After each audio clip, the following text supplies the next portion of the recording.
So this actually is a totally random question, but I don't know.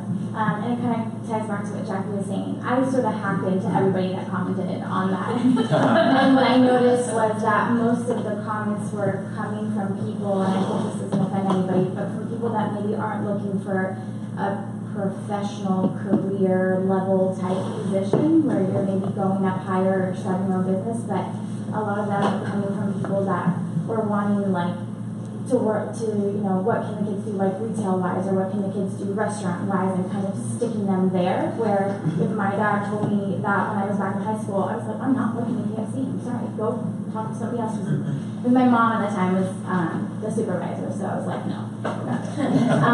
But I feel like that sort of connotation is still there from the adults and from even, I would say, some of the people in our generation that are now becoming moms and dads.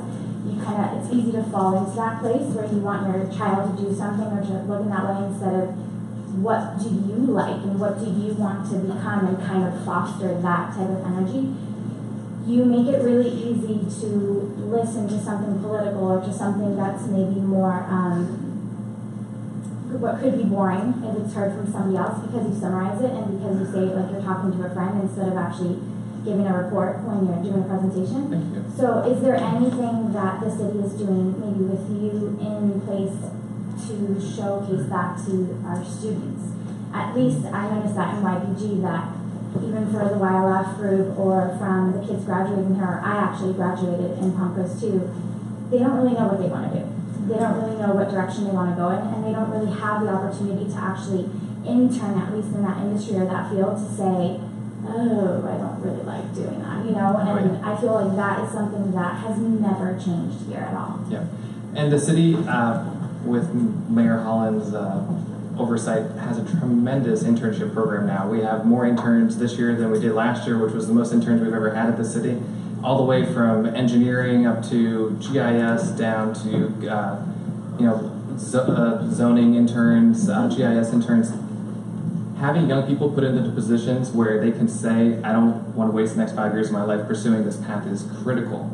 The other component to that is older people, and I see it, I'm an old person now looking at like these hotshot 18-year-old programmer kids. It's become more like me. And I want them to fit the mold that I want them to fit.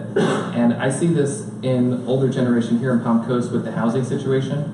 And I think that's the mentality that we need to change, is that we need to have a more workforce-friendly housing situation. Rent in Palm Coast is really, really high, especially if you're an individual, or it's just you and a girlfriend, a wife, you and one child. You don't want a house, but that's the only option you have. All the apartment complexes are full, so what are you going to do? Spend $1,400 a month renting a place? That's tough.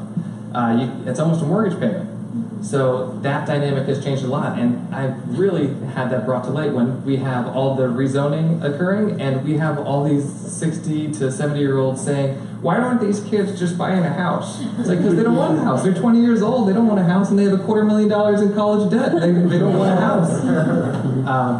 And then they say, well, when I was their age, I lived in my parents' basement and I paid rent. It's like, oh yeah, I bet you did. But that's not today.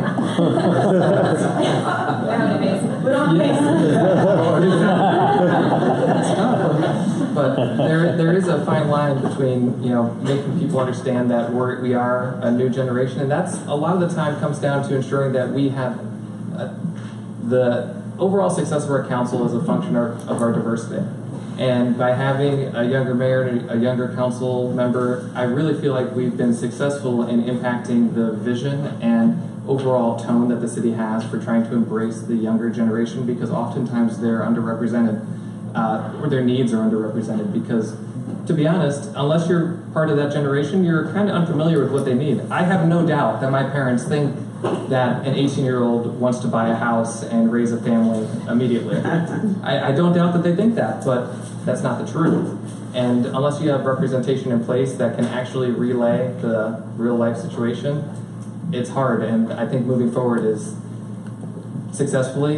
will be by having younger representation on pretty much all levels of government.